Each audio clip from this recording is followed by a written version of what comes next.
गौतम बुद्ध ने कहा था कि एक खुखार जंगली जानवर की तुलना में एक कपटी और दुष्ट मित्र से ज्यादा डरना चाहिए, क्योंकि जानवर तो सिर्फ आपके शरीर को नुकसान पहुंचाता है, लेकिन एक कपटी और धोखेबाज मित्र आपकी बुद्धि को नुकसान पहुंचाता है। एक बुरा मित्र ही आपको ऐसी दशा में ला सकता है जहां आपको लगने लगे कि ये दुनिया बहुत बुरी है, अब यहाँ जीकर भी क्या फायदा है। और ऐसा तब होता है जब आपके साथ विश्वासघात होता है, आपको धोखा दिया जाता है, और धोखा भी उसी व्यक्ति को मिलता है जिसने दूसरे पर अंधा विश्वास किया हो। कभी भी हम किसी पर एकदम से भरोसा नहीं करते, भरोसा धीरे धीरे बढ़ता है, लेकिन एक समय आने के बाद यह भरोसा इतना मजबूत हो जाता है कि हम उस व्यक्ति के लिए अपने आंख, कान और दिमाग सब बंद कर लेते हैं। और फिर ऐसी स्थिति में ही हमारा सबसे विश्वास पात्र व्यक्ति हमें इतना बड़ा धोखा दे देता है कि हमारा दुनिया पर से भरोसा उठ जाता है और हम हर किसी को सबकी नज़र से देखने लगते हैं। असल में देखा जाए तो ये दुनिया धोखे पर ही चल रही है। हम अपनी ज़िंदगी में कभी ना कभी, कहीं ना कहीं, किसी न किसी को धोखा देते ही रहते हैं, और दूसरे लोग भी हमें धोखा दिए जा रहे हैं। दूसरे धोखा दे तो बात समझ भी आती है, लेकिन हम तो वर्षों से खुद को ही धोखा देते आ रहे हैं। हम स्वयं को ऐसी ऐसी बातें समझा देते हैं जिससे हमें सच्चाई का सामना ना करना पड़े, और हम छोटी दुनिया में ही खोए रहें। धोखा या विश्वासघात दो धारी तलवार की तरह होता है। हमें लगता तो है कि हम सामने वाले को धोखा देकर उसे मूर्ख बना रहे हैं, लेकिन ये धोखे की तलवार आज जितनी गर्दन सामने वाले की काटती है, भविष्य में उतनी ही गर्दन हमारी भी कटती है। दोस्तों, आज के इस बौद्ध कहानी के माध्यम से जानेंगे कि हम खुद को धोखे या विश्वासघात से कैसे बचा सकते हैं, और वीडियो के अंत में हम ऐसी 10 निशानियों के बारे में भी जानेंगे जो एक धोखेबाज और झूठे व्यक्ति में पाई जाती है। एक युवा व्यक्ति बहुत ही क्रोधित अवस्था में पहाड़ी की चोटी से कूदकर आत्महत्या करने जा रहा था। जैसे ही वह पहाड़ी के शिखर पर पहुंचा, वह जोर से चिल्लाया, यह दुनिया इतनी बुरी क्यों है? यहाँ सब इतने स्वार्थी क्यों हैं? अब मेरे जीने का कोई फायदा नहीं। उसी पहाड़ी के शिखर पर एक बौद्ध भिक्षु अपनी ध्यान साधना में लीन थे। इस युवा व्यक्ति की तेज क्रोधित आवाज को सुनकर वे ध्यान से जागे। उन्होंने देखते ही समझ लिया कि युवा व्यक्ति यहाँ आत्महत्या करने आया है। वह व्यक्ति पहाड़ी से कूदने ही वाला था कि बौद्ध भिक्षु उसका हाथ पकड़कर उसे पीछे खींचते हुए बोले, क्या हुआ? आगे का रास्ता खत्म हो गया क्या?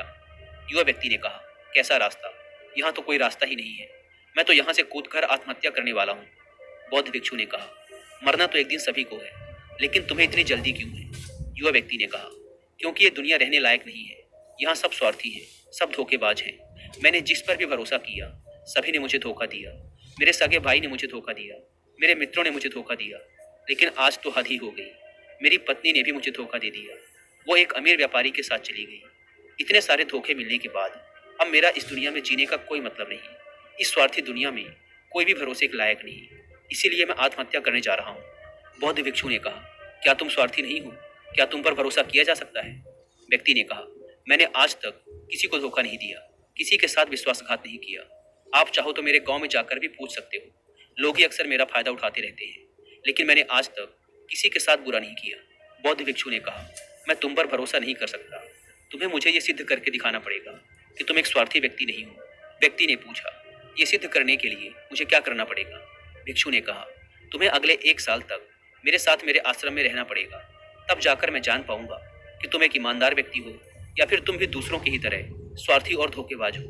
व्यक्ति ने कहा, ठीक है, मैं आपके साथ आपके आश्रम में 1 साल तक रहूंगा और खुद को सिद्ध करके दिखाऊंगा। बौद्ध भिक्षु उस युवा व्यक्ति को अपने साथ अपने आश्रम में ले आए और उसे अपना शिष्य बना लिया। अगले दिन सुबह होते ही बौद्ध भिक्षु ने उस नए शिष्य को अपने पास बुलाया और कहा, मुझे तुम पर भरोसा तो नहीं है, लेकिन फिर भी तुम जाओ और भिक्षा मांग कर लाओ, तब तक मैं तुम्हारे दूसरे गुरु भाइयों को शिक्षा देता हूँ। उस युवा शिष्य ने गुरु को प्रणाम किया और भिक्षा मांगने के लिए चल पड़ा। उसने आज से पहले कभी भिक्षा नहीं मांगी थी, इसीलिए उसे भिक्षा मांगने में बड़ी तकलीफ हो रही थी। उसके मुंह से भिक्षा के लिए शब्द नहीं निकल रहे थे। उसका अहंकार उसे भिक्षा मांगने से रोक रहा था, लेकिन उसके अंदर एक अहंकार और उमड़ रहा था, गुरु को गलत सिद्ध करने का अहंकार। इसलिए उसने भिक्षा मांगी और उस भिक्षा को लेकर वापस गुरु के पास पहुंचा। उसके हाथ में भिक्षा देखकर गुरु ने कहा, तुम कुछ तो भरोसे के लायक हो। मुझे लगा था कि तुम भिक्षा नहीं मांग पाओगे, लेकिन तुमने मुझे गलत सिद्ध कर दिया। आओ मेरे साथ मेरी कुटिया में चलते हैं, वहाँ मैं तुम्हें कुछ दिखाना चाहता हूँ।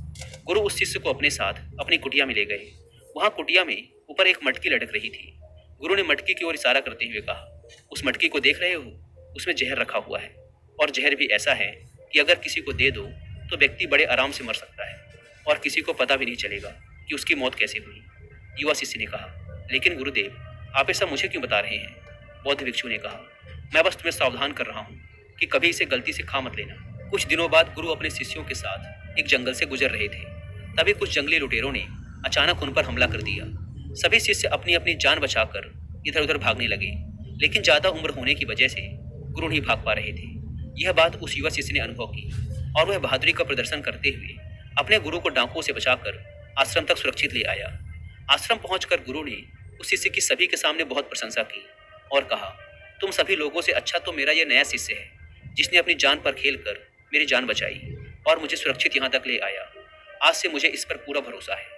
उस दिन के बाद से हर सुबह जब भी गुरु उस शिष्य से मिलते तो उससे एक बात जरूर कहते, मुझे तुम पर पूरा भरोसा है। धीरे धीरे गुरु का उस शिष्य पर भरोसा बढ़ता चला गया और वह इतना बढ़ गया कि गुरु ने एक दिन शिष्य को अपने पास बुलाया और कहा, मेरा कोई पुत्र नहीं है, लेकिन तुम मेरे पुत्र जैसे ही हो। अब मेरी उम्र हो चुकी है, मैं बूढ़ा हो गया हूँ, इसीलिए मैं चाहता हूँ कि मेरी मृत्यु के बाद इस आश्रम की बागडोर तुम अपने हाथों में ले लो। शिष्य ने कहा, गुरुदेव, अगर आपकी यही इच्छा है तो मैं आपकी खुशी के लिए ये जिम्मेदारी भी उठाऊंगा। इतना कहकर शिष्य वहां से चला गया। कुछ दिनों बाद गुरु बीमार पड़ गए तो उन्होंने आश्रम के सभी शिष्यों को बुलाकर यह घोषणा कर दी कि मेरे बाद इस आश्रम का संचालन ये युवा शिष्य करेगा। धीरे धीरे दिन बीतने लगे और उस युवा शिष्य के मन की बेचैनी बढ़ने लगी। वो जल्द से जल्द आश्रम को अपने कब्जे में लेना चाहता था। वो हर सुबह गुरु के पास जाकर यही देखता कि गुरु के स्वास्थ्य में कोई प्रभाव पड़ा या नहीं, लेकिन गुरु का स्वास्थ्य तो दिन प्रतिदिन अच्छा होता जा रहा था। अब तो उसके सब्र का बाण भी टूटने लगा। उसके रातों की नींद चली गई। वह हर समय यही सोचता रहता कि कैसे गुरु को रास्ते से हटाया जाए और किसी को पता भी न चले।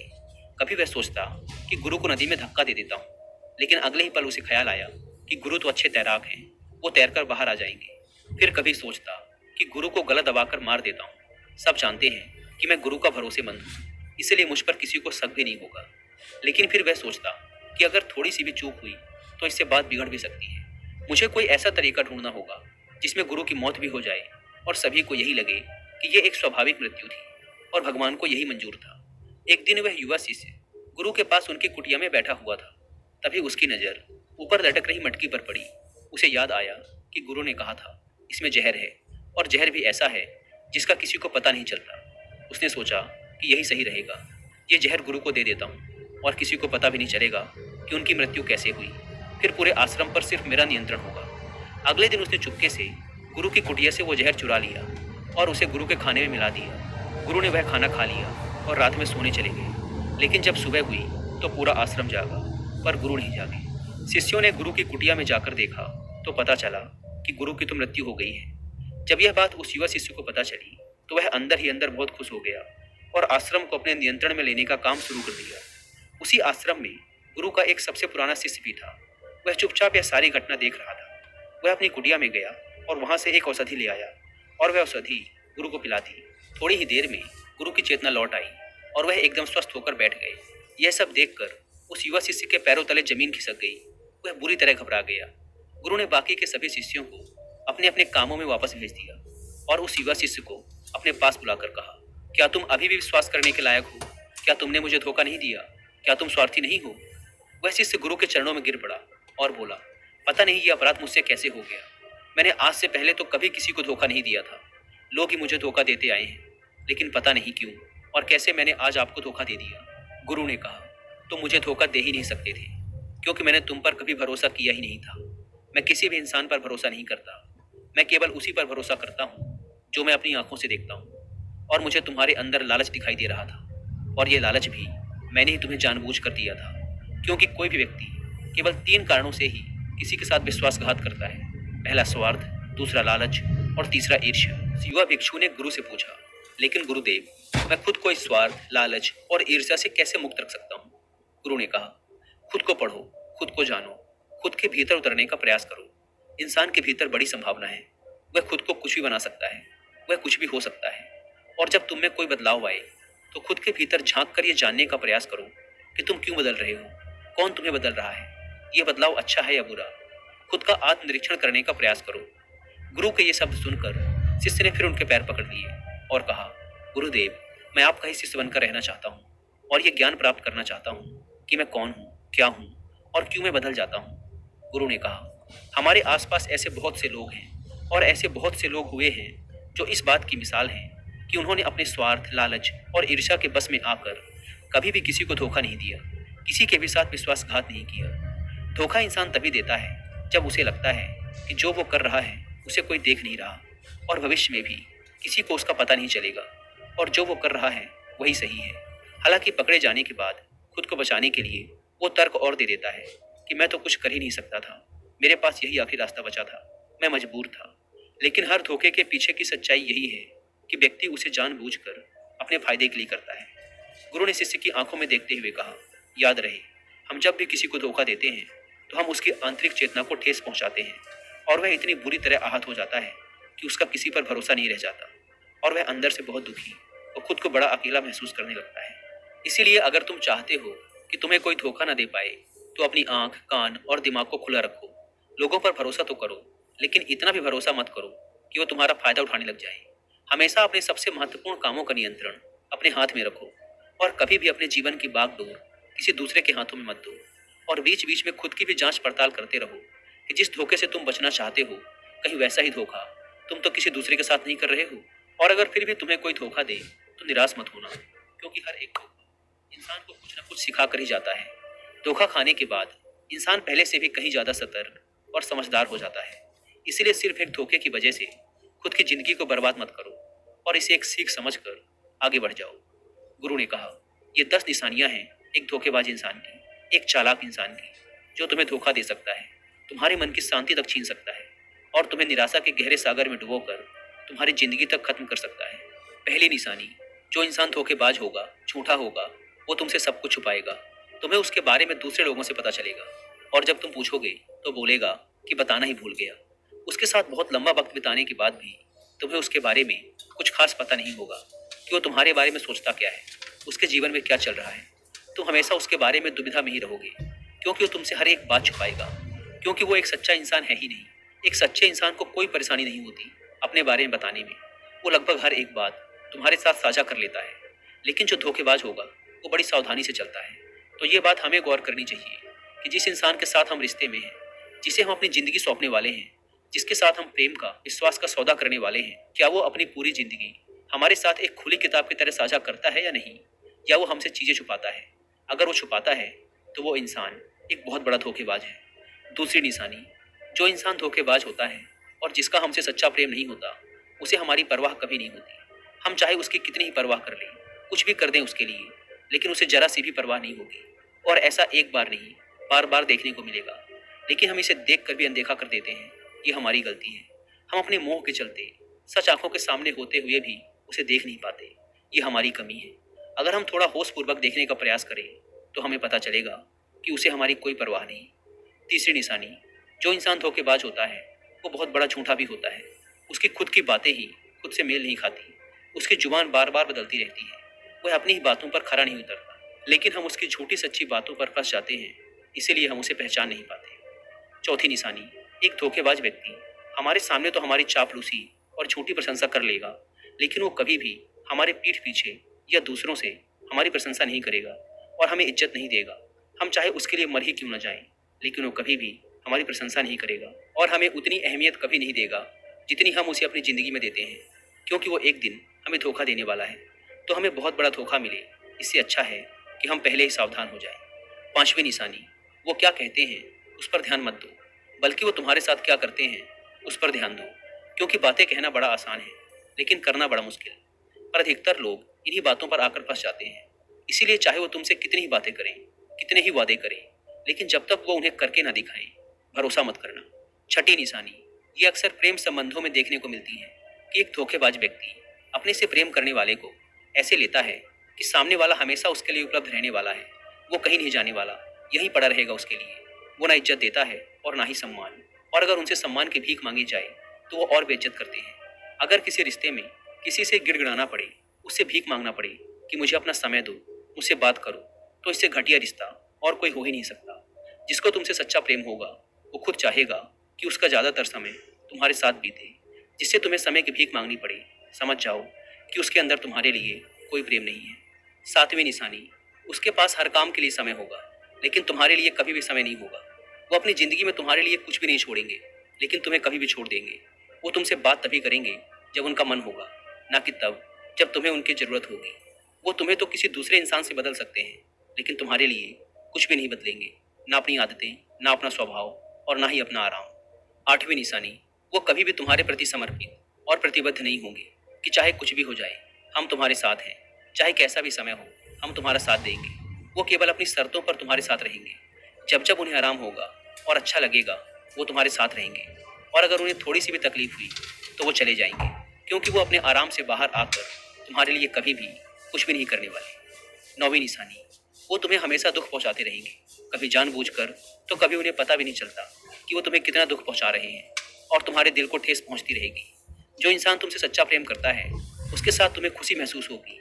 उसके साथ रहने पर तुम्हें ऐसा लगेगा कि जैसे तुम हल्के होकर हवा में उड़ रहे हो। और अगर तुम एक धोखेबाज, एक गलत इंसान के साथ रिश्ते में हो, तो तुम्हें सब कुछ भारी भारी और बोझिल लगेगा।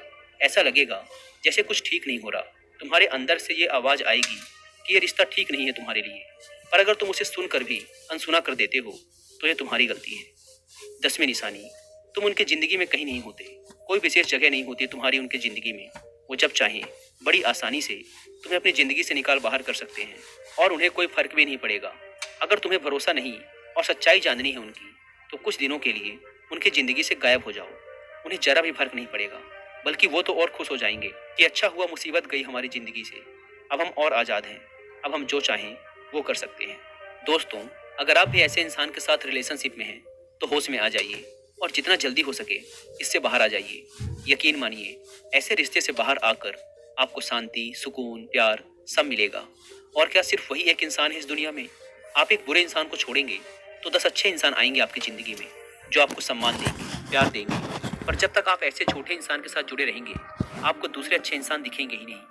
लेकिन जैसे ही आप ऐसे धोखेबाज इंसान को छोड़ेंगे, आपकी ज़िंदगी में अच्छे इंसान आने शुरू हो जाएंगे। एक बात और, आजकल जिन लोगों के साथ रिलेशनशिप में, प्यार में धोखा होता है, वो कहते हैं कि प्यार व्यार कुछ नहीं होता, सब कुछ धोखा होता है। आजकल सब कुछ झूठ है, लेकिन ये पूरी तरह सही नहीं है। वो इंसान जिसने आपको धोखा दिया, वो प्यार का मतलब नहीं जानता था। पर आज भी दुनिया में ऐसे बहुत से लोग हैं जो प्यार करना भी जानते हैं और उसे निभाना भी जानते हैं। जिन जिन लोगों के साथ धोखा हुआ, वो तो अपनी तरफ से सच्चा प्यार कर ही रहे थे ना। प्रेम तो ईश्वर का वरदान है, और प्रेम पर ही ये दुनिया टिकी है। अगर एक गलत इंसान आपके प्रेम को नहीं समझ पाया, तो इसका मतलब ये नहीं कि इस दुनिया में प्रेम ही नहीं है। ये दुनिया प्रेम से ही चलती है। ये हंसती नाचती दुनिया प्रेम करने वालों के बदौलत ही है। और अंत में एक बात और दोस्तों, अगर आपको अपने परिवार वालों से धोखा मिले, या फिर आपको कोई गलतफहमी हो गई हो, तो कोशिश यही करिएगा कि आप लोग एक दूसरे की बातों को समझें, एक दूसरे को जानें और एक दूसरे को माफ़ करें। क्योंकि दोस्तों, आपको बहुत सारे लोग मिल जाएंगे, लेकिन आपके परिवार जैसे लोग आपको पूरी दुनिया में कहीं और नहीं मिलेंगे। हाँ, उनकी बात अलग है जो आपके परिवार से थोड़े बाहर के लोग हैं, जैसे आपका मित्र, कोई दूर का सगा संबंधी या फिर कोई पड़ोसी। लेकिन परिवार के लोगों को माफ़ करने में ही समझदारी है। दोस्तों, मुझे उम्मीद है कि आपको ये वीडियो पसंद आई होगी। धन्यवाद।